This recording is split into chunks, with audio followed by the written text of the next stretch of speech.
Good afternoon. I'm Andy Van Clunen, CEO of National Skills Coalition. Welcome to our latest Fireside Chat, today with Secretary of Energy Jennifer Granholm from the Biden administration. National Skills Coalition first worked with Jennifer Granholm back in 2003 when, as the newly elected governor of Michigan, she had embarked on a restructuring of her state's workforce development and higher ed systems to help thousands of workers laid off from the state's auto industry. That entailed new investments in regional workforce partnerships, including in the clean energy and electric vehicle sectors. And it included a model program called No Worker Left Behind, which guaranteed both income support and free college training to any laid off worker who wanted to pursue a new career, including in the new green economy. So it's no surprise that when President Biden was looking for someone to oversee the implementation of his clean energy strategy, he turned to Jennifer Granholm. Today, I'm going to talk to Secretary Granholm about what her energy department has planned for the bipartisan infrastructure law, electric vehicle production under the CHIPS Act, and the climate change and clean energy provisions of the Inflation Reduction Act. We'll talk not just about those emergent industries, but who the new workers are going to be that we should be training for these new jobs. Then we're going to hear reflections from three leaders from the labor, environmental, and workforce development communities to see if their efforts on these issues align with those of the Biden administration. But first, it's my honor to welcome to today's Fireside Chat Energy Secretary Jennifer Granholm. Secretary Granholm, thank you for joining me today. What a thrill. Thanks so much for having me on, especially to highlight the all-important impacts that some of these legislative actions will have on people who are looking for skills and work. Well, let's get right into that. Let's talk about the big news from the past couple of weeks, passage of the Inflation Reduction Act. So it's going to make historic investments in clean energy development, amongst other things, which has huge implications, not just for our environment, but for the US economy. And when you put that next to the Infrastructure Act and the CHIPS Act, there's a ton of federal investment that's going to be going out there creating new jobs. Your perspective as Energy Secretary, what do you think what this holds as terms of opportunity for the American worker? It's such a huge opportunity. I mean, first of all, let me just say thank you for your really tireless advocacy over the years for a more inclusive and equitable economy.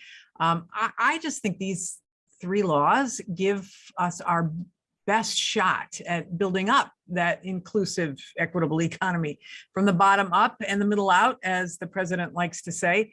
And that's because the investments in these laws are going to get us to make things in America again. And you know, when we gave up this just drove me crazy as the former governor of Michigan, when we gave up our manufacturing backbone years ago, or at least good chunks of it, to chase the promise of cheap labor. The result ended up being a hollowed out middle class. And with the Inflation Reduction Act and the Infrastructure Law and the CHIPS Act, we're putting the full force of the federal government into rebuilding that backbone. And we're doing it by building up America's competitiveness in the industries that are going to drive the future and command the economy, even globally. Clean energy technologies and the guts, the components that power those technologies, like critical materials and semiconductors, that, as Wayne Gretzky would say, that's how you skate to where the puck is going rather than to where the puck is. And just even in the past few weeks, the private sector is responding. I mean, we've seen Honda and Toyota and Panasonic and First Solar and Sparks, they've all announced that because of the Inflation Reduction Act, they're going to be investing billions of dollars to expand manufacturing operations in the United States, and thereby strengthening our supply chains for things like solar energy and battery storage. And all of this, by the way, is paid for by making the country's biggest corporations pay their fair share in taxes. So it's going to be an enormous boon to the American people. Clean energy means cleaner water, it means lower electricity, it means lower gas bills, more money to spend on your kids. And of course, it means getting good paying jobs in these growing industries and putting workers on paths that they are going to be able to stay on to create a fulsome career. And so the potential impact is enormous, and there is a lot to be excited about. I would agree. And let's talk about those good jobs and who's going to get access to them. We still do have this kind of fundamental question about how we're going to get enough workers trained to help fill some of those good jobs in these emerging industries, particularly at a time where even though unemployment is low, we still have a lot of folks who have never really economically recovered from the pandemic, and in some cases, never even had a great career before March 2020. When you were governor of Michigan, you also faced a situation with a drastically changing industrial base. And you decided that one of the ways you were going to address that was you were going to retool your workforce and higher ed policies to make it easier for laid off workers to get connected to some of these emerging industries, including in the clean energy sector. Based on that experience back in Michigan, and now that you're sitting at the national level overseeing these new set of investments, what lessons do you take from that experience from that time back in Michigan? Yeah, I'm really grateful you asked about that, because since you mentioned no worker left behind, maybe I can give a little bit of context on that, because the idea that now, of course, when I was governor of Michigan, we had this, the bankruptcies in the auto industry, the bankruptcies of the suppliers to the auto industry. We had just been hollowed out, highest unemployment rate in the nation as a result of that. So the idea was to offer workers who'd been laid off or were in low income jobs the opportunity to train and upgrade their skills into areas we were diversifying into, because we knew we had to diversify without losing unemployment benefits too. And it would give them a way into the energy efficiency, renewable energy sectors that we were building up, which had bottomed out during the financial crisis, but was giving them a chance to earn while you learn, right? So I think of this guy, this one person who is particularly acute for me is a guy named Glenn Voisin. I met him when I was in office, and the program No Worker Left Behind for a guy like him was a lifesaver, because he was working at a supplier to the auto industry, went bankrupt. So he took advantage of it, and he earned an associate's degree in alternative energy at Lansing Community College.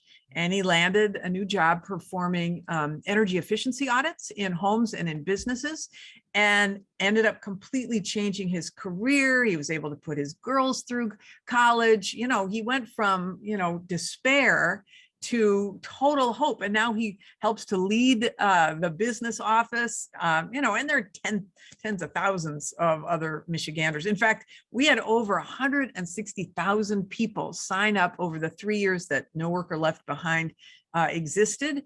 And later, of course, they do studies on these things, and surveys of the participants showed that while about 7% of them dropped out, 2/3 who completed the program were able to find jobs that put those new skills to work. And what it tells me is that American workers, they're resilient. They'll go where they see opportunity, they'll adapt, they'll evolve.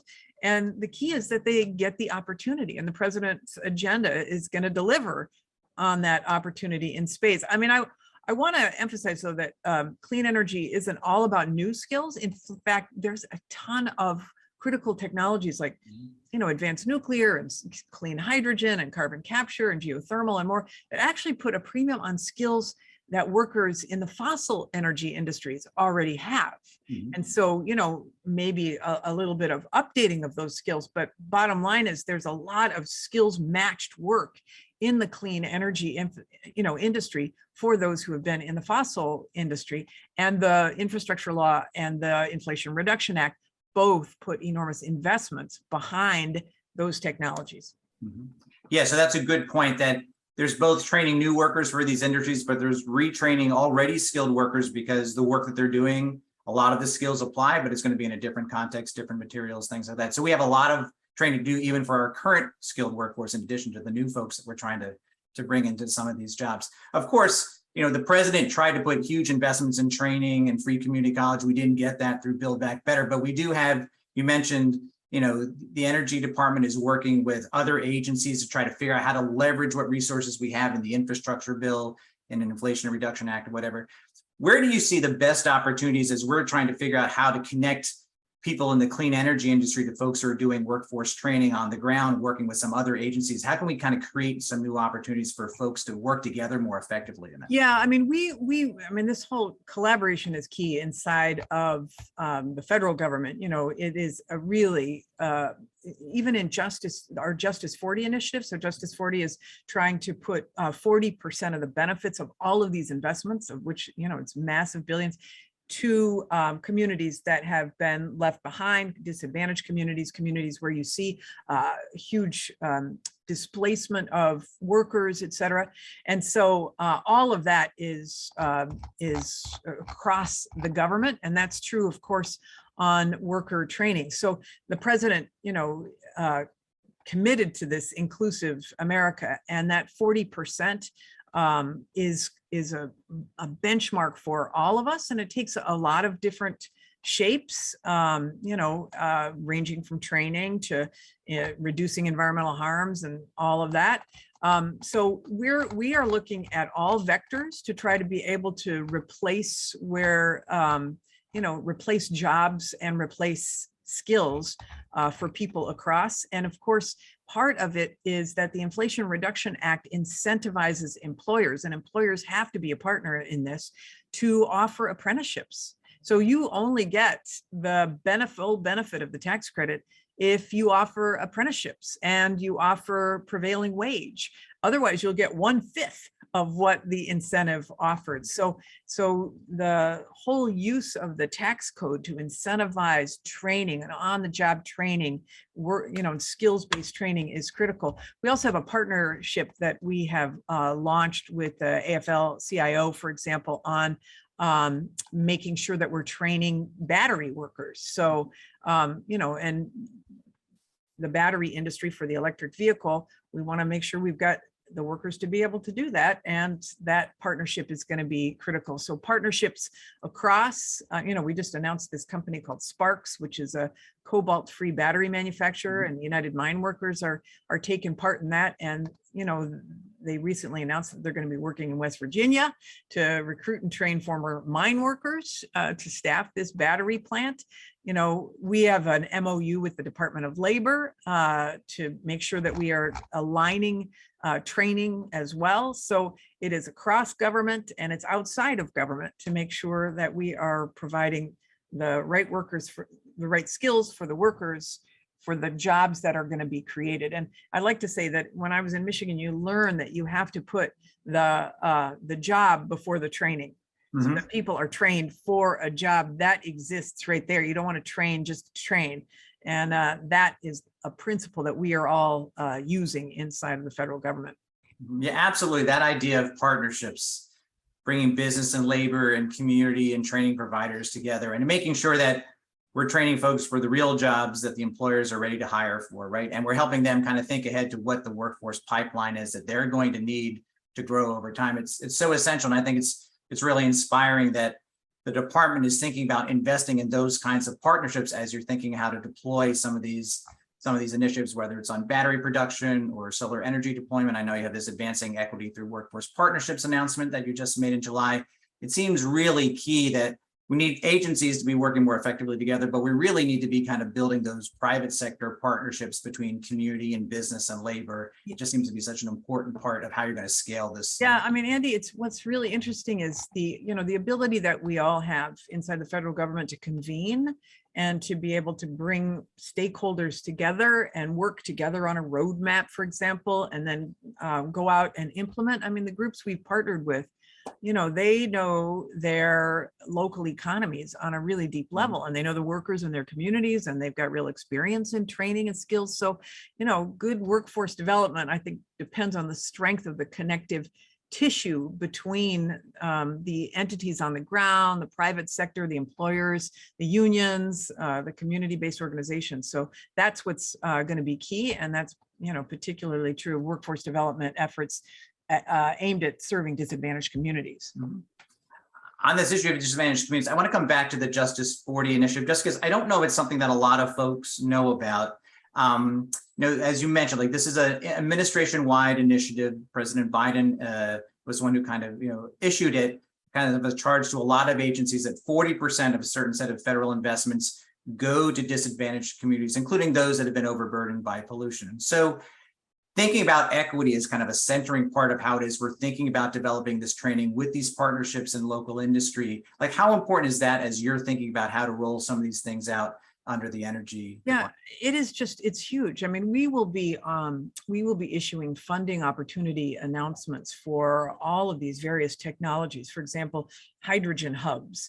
And all of these communities are raising their hands saying, we want a hydrogen hub. But part of it is that we want to make sure that the proposal that they put forth will be evaluated based upon, have they meaningfully consulted with and included opportunities for disadvantaged communities in their proposal. So, and what's a disadvantaged community? I mean, a community that faces perhaps a disproportionate burden because of dependence on fossil energy or high energy costs or exposure to environmental or climate risks or, some mix, some socioeconomic vulnerabilities. So those, the benefits from this Justice 40 commitment can take a variety of shapes too. It could be reducing environmental harms within disadvantaged communities. It could be increasing access to clean energy and energy efficiency. It could be training and workforce development that are going to open up pathways into those clean energy jobs supported by the president's initiative. Let me just give you a couple of examples of what I'm talking about. So our advanced manufacturing office, for example, partners with universities all over the country on what we call industrial assessment centers, or they're called IACs. And each year, the industrial assessment centers offer hundreds of students the chance to get hands-on experience in performing energy assessments for manufacturing businesses, for factories, et cetera. And it helps the factories save money and lower demand and cut back on carbon pollution. So the bipartisan infrastructure law injected $550 million into expanding that program. And so far we've put $7 million behind 5 new industrial assessment centers, 3 of them with minority serving institutions, MSIs, one in partnership with the country's 3rd largest historically Black university, Florida A&M. So we're looking at all sorts of ways that we can steer and help to expand existing programs and look at new ones under the lens of how is this helping communities that have been disproportionately affected in a negative way. Let me just, one other quick example, our Office of Environmental Management that does a lot of the historic cleanup of legacy Manhattan Project sites. We've committed $102 million in funding for HBCUs and minority serving institutions to invest in STEM research and workforce development and apprenticeship opportunities on those in and around those sites. So it's, same thing with our solar office, the $10 million from the bipartisan infrastructure law to invest in this program called Advancing Equity, as you mentioned, through workforce partnerships. And, that's encouraging community-based organizations and labor unions and employers to team up and to create and expand workforce development programs to support the solar industry. So lots of ways that we are looking at how, through the lens of how do we rectify past wrongs and give opportunity to folks who will become the next generation of clean energy workers. I was just at a community college an MSI community college in San Bernardino, and they were teaching young people how to get a certificate in batteries for electric vehicles and how to integrate the battery into the vehicle, how to repair a battery on an electric vehicle. And these young people who were there, these 2 young guys, they had rushed over to get their hour in on their lunch break because they both worked full time. And they were in their early 20s probably. The next generation, they're like, yeah, we have a certificate in diesel, but we want a certificate in the next generation. We want to help. We want to be on a mission. And so that mission level of what we're doing for that next generation, I mean, and even for old fogies like me, is just a really critical and appealing part of training people for the clean energy world.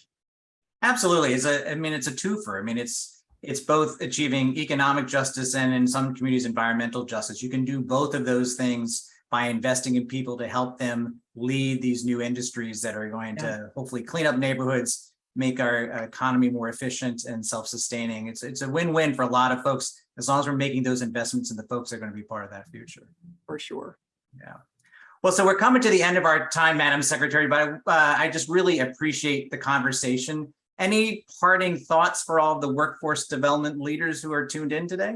Well, I mean, first of all, thank you for the great questions. It has been a pleasure. We've got to work together. What I hope folks who are listening take away is what an amazing moment this is for both people who are doing training, but for most importantly, the workers themselves. I mean, if folks are thinking about a new career, clean energy industries are calling. We need literally millions of people. Just the Inflation Reduction Act alone is going to create 9 million jobs between now and 2030. And we're going to need them to deploy these technologies and build out this new economy. And, the jobs are going to pay well. They are incentivized to pay prevailing wage. You can raise a family, you can send your kids to school, take them on a vacation even maybe, and they're going to offer good benefits. And, you get the care you need if you get sick. There's so many good things about the moment we are in right now. We have the resources, we have the leadership, we have a plan.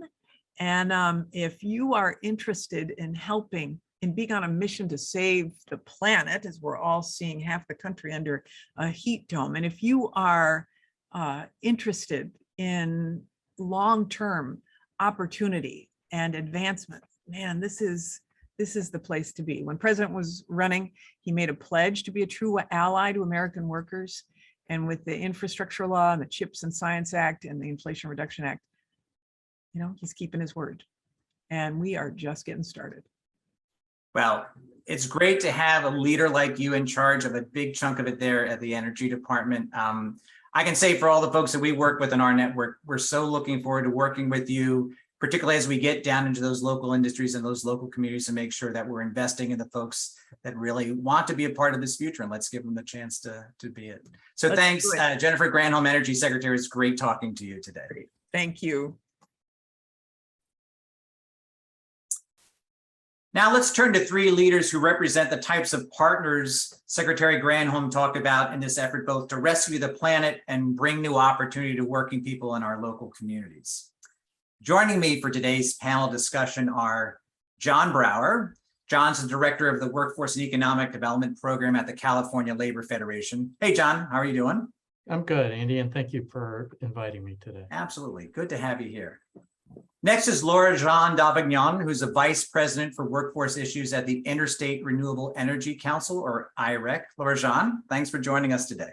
It's a pleasure to be here and an honor. Thanks, Andy. Great. And Dr. Lisa Bly-Jones, who's the chief executive officer of the Chicago Jobs Council. Hey, Lisa, how are you?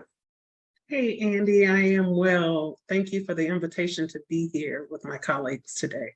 Absolutely. So we have three experts who are coming at these issues from a variety of perspectives. Let's just start by giving you all a chance to just react to what you heard from Secretary Granholm and the conversation that she and I just had. John, let me start with you. What resonated or made sense, or you had questions about coming from the Secretary just now? I think a couple of things related to some of the things we are seeing in California, but one was the area of partnership and the importance of partnership, both the demand side and from our end, that is both industry, employers and labor in that equation, as well as the other stakeholders being really important. And then I think the other pieces I got out of it, excited as we've been over the last several years, are investments in creating high road, good job strategies overall, that part of addressing equity is including obviously access for disadvantaged communities that I know we in labor care about, but also that there's an economic justice aspect to that equity as well, and that they've put a lot of guardrails and guidelines and incentives to really push in that direction. Yeah, absolutely. Yeah, the partnership thing clearly was a big part of that, as well as the economic and environmental justice parts. And I want to come back to some of those issues in our conversation. Laura-Jean, what did you hear that made sense or you had questions about from the Secretary? Well, I can already tell we are all workforce professionals here. Some of the same reflections similar to John's. As Secretary Granholm said, there's a lot to be excited about with the IRA for sure. And also already a lot to be excited about even before that with a lot of the bold clean energy goals we see at the state, municipal, and now finally again, the federal level. And I agree with the theme of partnerships throughout the comments. As John said, first, the partnerships and leveraging of funding between federal agencies, which is absolutely critical to achieve the scaling of practices, processes, and resources we need to support the clean energy transition.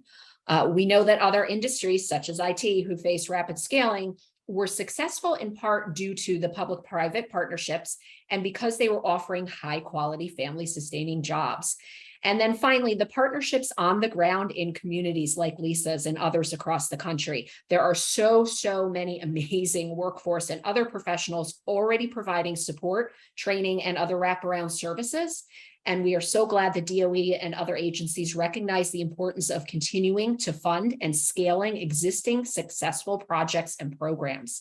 In many cases, we don't have to recreate the wheel here, and immense coordination will be needed to ensure best practices are scaled and we avoid wasteful duplication of effort. Mhm. Yeah, there's so much that we want to make sure that we've had such an opportunity here with all of these agencies making these various investments. We don't want to squander it. We want to make sure that they are coordinating with each other and that those dollars are getting down to support the best practices that we know are going to be most effective for folks as well as for industry on some of these investments. Lisa, let me turn to you. What did you hear from the secretary today? There was so much there. It was so rich, and there's a lot to be excited about. I agree with what Laura John just said about us being colleagues in this work and understanding some of the common themes that we heard. So what I'll pick up on is the leadership in action, which I think is really important that the secretary spoke about. And I think that we represent even in our work here, being proactive and having a leadership role, as there are the commitments to an inclusive and equitable economy. We heard a lot about things that have been put in place related to partnerships. And what I often say is it's one thing for us to dream big, but what is also resonating with me is the investments that are being made. So it's more than just dreaming big, it's actually investments that are going to make the difference. And so I would say thinking about leadership, thinking about resources and a plan are some of the themes that stood out to me. And the fact that at the federal level, there is a commitment to collaboration. So when we think about the on the ground collaboration that tends to happen often when we think about local communities and workforce development, it is striking to me to hear about the commitment at the federal level regarding collaborations across government offices in terms of how we're going to use the spending. So I think also the fact that we're thinking about coordination is going to make a significant difference in how this all plays out in terms of implementation from state to state and community to community. Mm-hmm. Yeah, I agree with you. Ultimately, the test is how this plays out on the ground. And so I want to follow up with each of you to talk a little bit about kind of how we see these issues playing out within the various contexts in which you're working. John, let me come back to you. Obviously, California has always been a leader in the renewable energy sector. And so the California Labor Federation, therefore, has been working in this arena for quite a while. So what are the sectors that your affiliates have been most involved in? And what kinds of partnerships, since you brought up the partnership issue, what kind of partnerships have you been developing between unions and industries to make sure that we get more Californians trained for some of these good jobs in these sectors? I think the first example would be the state building and construction trades, and local building trades councils and affiliates have taken on a statewide level with the state workforce board, the High Road Construction Career Initiative, to put in place the National Building Trades Union's multi-craft core curriculum programs. About a third of those that in the country are in California. They have provided access and opportunity for folks who may not be immediately ready for an apprentice program in their region or locale to go through industry valued, industry recognized pre-apprentice program and then go into apprenticeship. And again, tying those into the demand side of those apprentice programs and the work in those regions. And I think that's pretty significant. Those apprentice programs in turn, some such as IBW, for instance, have been at the forefront of creating our building envelope standards, advanced lighting controls, automated demand response, other things that they're building into existing apprenticeship programs in a really significant way. There are big initiatives going around. Our governor just put out a mandate for no selling of gas-powered cars by 2035, which means we are on a fast track for light-duty vehicles and cars in terms of electric vehicles. We also have state mandates around zero-emission buses for electric and hydrogen fuel. And so we're working with the Amalgamated Transit Union, both locals up and down the state, but also the international, on creating apprenticeship programs relative to the maintenance of those vehicles, which are very different than diesel or compressed natural gas. Even the bus coach operators, we have drivers at one particular transit authority where you can get 100 more miles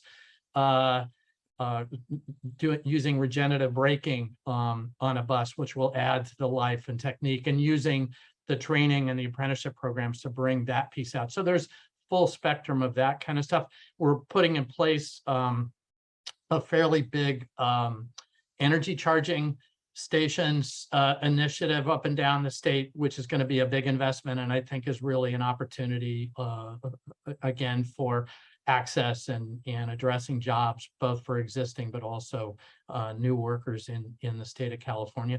We've got a big Lithium Valley initiative in the Imperial County in the southern part of California to pull lithium from the Salton Sea, and we'll see where that goes in terms of there and the Inland Empire, places that are growing but have been traditionally economically and environmentally disadvantaged as a real big opportunity for that. And all of those have supply chain opportunities as well around it. So those are some of the basic ones. There's a lot going on here. Yeah, there's a lot going on. There's a lot going on. And clearly California was doing this before the passage of some of these federal laws. But I'm curious, like, what do you think the federal investments, how is that going to help, whether it's scale some of these things, bring more folks into the sector? Like, where do you think it's going to add to what California has already started on its own? I think it will add to the scale in a significant way. And the other is that it is again, the job standards that are being put in place in terms of prevailing wage and incentives around utilizing registered apprentice programs will also help significantly on the job quality piece. And again, not just defining job quality, we think ultimately as not just wages, but even the worker voice aspect of this piece. So I think a lot of it's going to be related to the scale in particular to help California, which has already been moving, to continue moving in a big expansive way, particularly over the next 20 years, I think. That's really exciting, really exciting. Lorjan, let me turn to you. So, on the industry side, IREC is not a newcomer to this challenge of where we're going to find the future clean energy workforce. I mean, I can think back over a decade or so when we were working with IREC, back when folks first started talking about things like green jobs around after Barack Obama had been elected president. Jennifer Granholm was still the governor of Michigan dealing with these issues. But a lot has changed for this industry since then. I'm curious, like, what are the workforce challenges today? Are they different than they were 10 years ago? And will the Energy Department's proposals actually help address some of these new challenges it's facing industry? Certainly, yeah. So IREC's actually been working on this stuff since the 80s. We were working in our nerdiness back then, but you are correct, Andy. Things have really started to reach scale in the past decade or so. I don't know that the challenges have shifted significantly since the era period during the Obama administration. Certainly the scaling we're facing is unprecedented, but keep in mind the clean energy industry has been quietly growing at an exponential rate over the last decade, even during less than favorable federal administration. So and also, we sit at a juncture where adoption of an interest in clean energy technologies is much more widespread than about 10 years ago. So there are opportunities for workers in states and regions that certainly were not engaged in the past. This is not just the California, Massachusetts, New York, Illinois project anymore, right? At the same time, our planet's sending us more and more pointed messages about the urgency of the clean energy transition. And we have a whole new generation of potential learners and workers who tell us climate is one of their chief concerns. So some of the same challenges remain. I do expect some of the funding in the IRA and certainly things that are flowing from the state through infrastructure and IRA funding to address these lack of awareness of clean energy careers and how to access training and jobs. We still have a way to go to remove barriers to achieve diversity in our workforce that reflects the consumers we wish to serve. That challenge remains. Also, in many cases, clean energy training is still somewhat siloed, whether it be in the academic or professional development settings. As Secretary Granholm mentioned, many of the skills needed for clean energy jobs are not exclusive to our industry. And by integrating clean energy into existing pathways, we'll give workers more flexibility and more opportunities. John mentioned the integration of clean energy into some of their existing apprenticeship pathways. We need that to happen across programs and across the country. And for apprenticeship and other types of training programs, there's certainly funding available to accomplish that through DOE, DOL, and others. So overall, we feel the clean energy industry has a lot to offer, and the IRA is going to give us some of the resources and partnerships we need to deliver on our promises to energy justice and other communities. Yeah, I want to follow up on that point that you made that also Secretary Granholm made. I mean, I think that one of the mistakes that a lot of us made a decade or so ago is green jobs were kind of treated as this set of things that were over here that were different than, but in fact, the skills to develop a gas-powered car and the skills to develop an electric car, there are some things that are completely different, but there's a lot that transfers, right? There's a lot of technology that we know about how to train folks with the right skills for industry. We're just bringing them into new contexts. And I think that creating awareness, as you mentioned, with more people to kind of see like there is a pathway to a future and that this is not some odd job that nobody's ever done. It's a new version of a job that's been around for quite a while. I think that's really important if we're going to get folks to actually pay attention to some of these issues. I'm curious, John or Lisa, like, do you find that there's still some confusion about why people would or not see themselves as part of a future clean energy workforce? I'll let Lisa go first. Go ahead, Lisa. Thanks, John. I think sometimes it is a matter of representation in some instances. So in some instances, I think there is a need to almost bring some folks along in terms of actually talking more about the transferable skills. I know we at the Chicago Jobs Council actually developed a report about pathways for clean energy opportunities. So thinking about solar and thinking about energy efficiencies as pathways, that was our way of showing where there are opportunities, because I think sometimes if someone doesn't understand the opportunities, it's hard to see themselves or imagine themselves on these pathways. And so that's why it was important for Chicago Jobs Council to think about those pathways as a way to proactively educate and inform a group of people that may not already be in the space, but so they wouldn't feel excluded from the space. And so that was our way of being proactive. And that's what I would say, wanting to demonstrate where there are opportunities and then having that representation is important as well. Mm-hmm. I agree with that.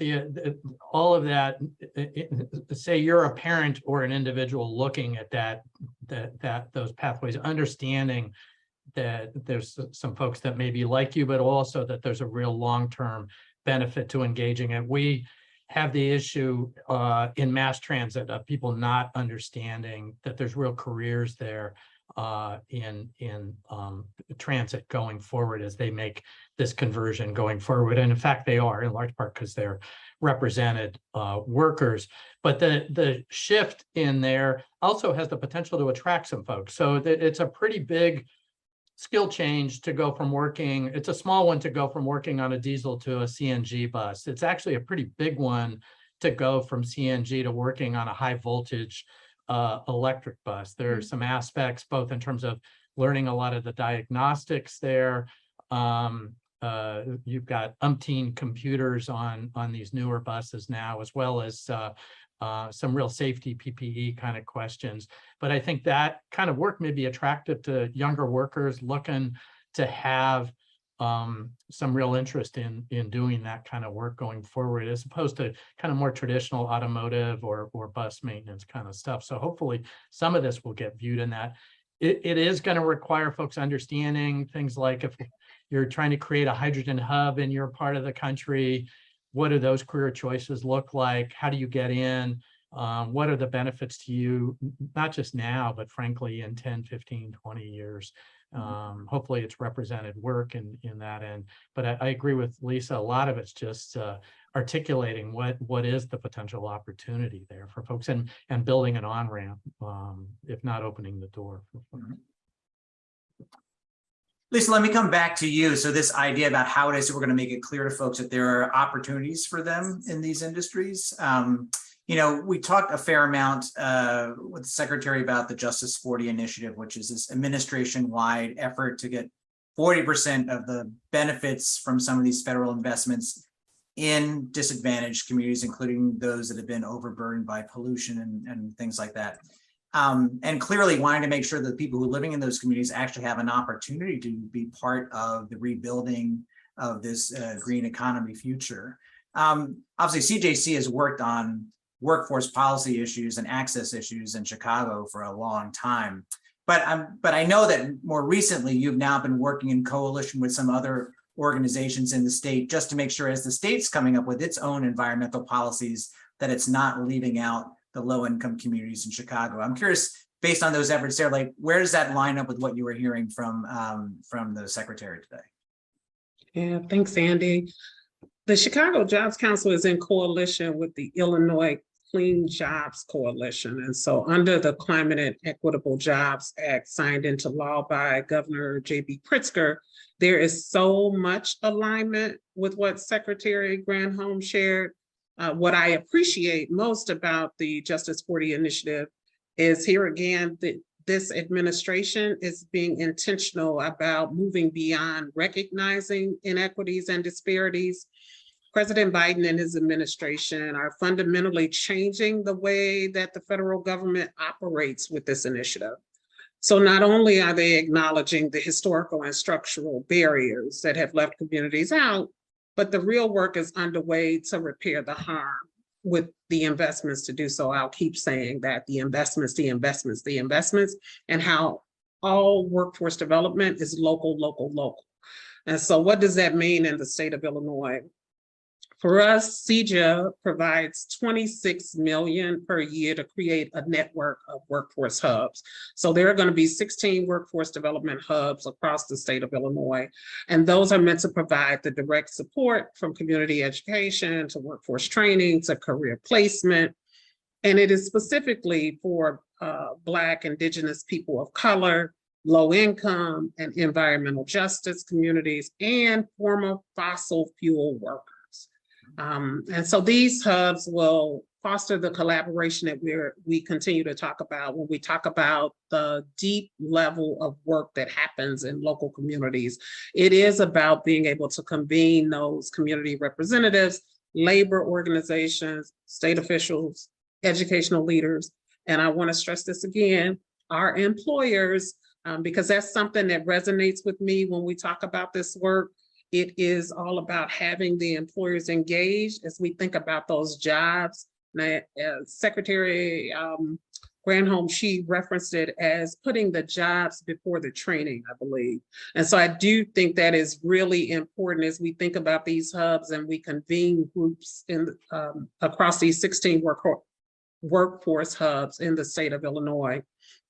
And so CJ is also designed to ensure that the benefits of our economy is shared by all Illinoisans. And again, that is an opportunity for us to recognize and address those structural and historical and institutional barriers that we've talked about. And it is our way of actually counteracting those barriers that have left people out of certain industries. And so when we think about Solar for All, again, I'm going to say the leadership and the resources, and then this plan. And I mentioned the whole, how we talked about the report from CJC focusing on those pathways, because equitable pathways is a priority for us in our work. And so the fact that this reached the recent legislation is proactively considering all of the factors that could potentially stall some of this work, I think is really critical to pay attention to when we talk about the incentives for apprenticeships, and when we talk about the prevailing wages, and when we talk about, we know from even the report we did, how wages can vary from employer to employer, and especially across the state, depending on those local economies and what those wages can be, and they can be varied. And so again, engaging the employers on the front end and keeping them engaged throughout the process and being clear about those jobs that exist. I also want to stress that when we talk about the pathways and we talk about the prevailing wage and the incentives, it is really about our partnerships. And I think we've said that consistently in our conversation. It is about those partnerships and the coordination of it all. And so those are some of the ways that we're seeing this play out in Illinois. I think, again, a good chunk of work is going to go into the implementation. How does it actually roll out? And so that is some of the work that is happening now in the state of Illinois with our state workforce agency. We're having the conversation about what implementation could potentially look like as this gets rolled out across the state at those 16 workforce hubs.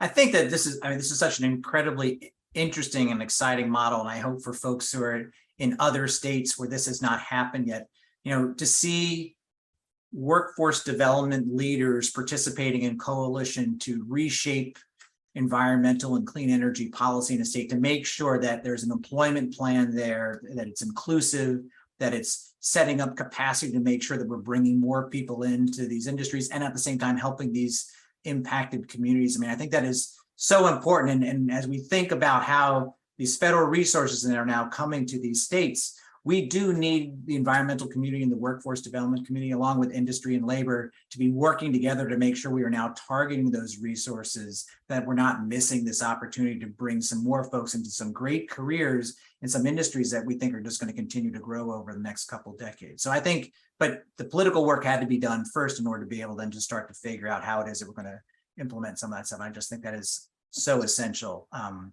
And so congratulations to CJC and all the folks in Illinois who helped make that happen. This has been really good. I appreciate all the time you put in, John, Laura-Jean, and Lisa. Thank you for everything that you've shared. We're really excited about the work that you're doing, each in your own context, and looking forward to working more with you as well as folks at the Energy Department to move this stuff forward. Thanks so much. Thanks so much, Andy. Thanks, Andy. Thanks again to John, Laura-Jean, and Lisa, and to Secretary Granholm for such an important discussion. Building a clean energy future with the full involvement of a more diverse, well-trained, and prosperous workforce is going to be a win, not just for our planet, but for millions of working people and businesses in our communities throughout this country. But to make that happen, it's going to need the involvement of many of you from the workforce development and environmental communities. NSC is hoping to play a role in that as well. And so here are 2 small steps you can take today if you want to get involved in some of our efforts. First, if you watched my recent fireside chat with Mayor Mitch Landrieu, President Biden's infrastructure coordinator, you know that the White House is looking for companies, unions, and industry partnerships to commit to training local people for some of the new jobs that are going to be created by recent federal recovery investments, including in the clean energy and battery production sectors that we discussed with Secretary Granholm today. By the way, if you didn't catch that broadcast interview with Mayor Landrieu, you can find it on our website along with our other fireside chats. But also there on our website, we have posted a pledge form for you to review and hopefully sign, indicating your commitment to participate in the White House Talent Pipeline Challenge. To sign up, go to our homepage at nationalskillscoalition.org and look for the scrolling image at the top that says sign the pledge.